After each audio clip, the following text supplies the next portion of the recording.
sugar බහින සැරේට මොන හරි කනවා. ඒතර තවත් ආපහු sugar ආපහු ටික වෙලාවකින් වැඩි වෙනවා. ඊට පස්සේ ආපහු insulin ගන්නවා.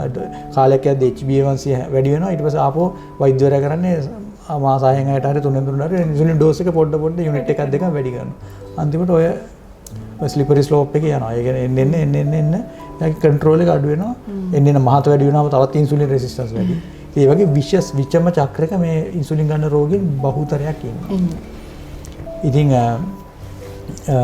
ඒක තමයි ලොකුම ප්‍රශ්නේ. ඉතින් ඒක ගැන පොඩ්ඩක් දැනුවත් වෙලා අපි ඇත්තටම කරන්න ඕනේ මම ඇත්තටම ගොඩාක් රෝගීන් ඉන්සුලින් ගන්න එක අඩු කරනවා. ඩීප්‍රිස්ක්‍රයිබ් කරනවා ටික අඩු කරනවා. ඒක තාමත් පරිස්සමින් කරන්න ඕන දෙයක්. ස්ට්‍රික්ට්ලි මොනිටර් කරලා කරන්න ඕන දෙයක්. සමහර රෝගීන් ඉන්සුලින් සම්පූර්ණ නැවත. ඇත්තටම මේ සමහර රෝගීන් ඉන්නවා ඉන්සුලින් අවශ්‍ය නැහැ. ඒගොල්ලන් සමහර රෝගීන් අවුරුදු 7-8 ඉන්සුලින් අරන් තිනවා. ඇත්තටම අවශ්‍ය නැහැ ඉන්සුලින් බිඳුවක්වත් ඒ කියන්නේ එකක්වත් නැතුව හොඳට ඖෂධ වලින් විතරක් sugar control කරගන්න පුද්ගලයෝ ඉන්නවා. හැබැයි ඒගොල්ලෝ අනිවාර්යයෙන්ම strict ආහාර පාලන තදින්ම ක්‍රියාත්මක වෙන ආහාර පාලන රටාවක් සහ ව්‍යායාම කරන්න ඕනේ. ඒක කරනවා නම් ඉන්සුලින් ගන්න නැතුව ඉන්න පුළුවන්. හැම පුද්ගලයෙක්ටම බෑ. ඒක ඇත්තටම අපි මේ රෝගියා පරීක්ෂා කරලා බලලා ටික තමයි ඒක තීරණය කරන්න ඕනේ.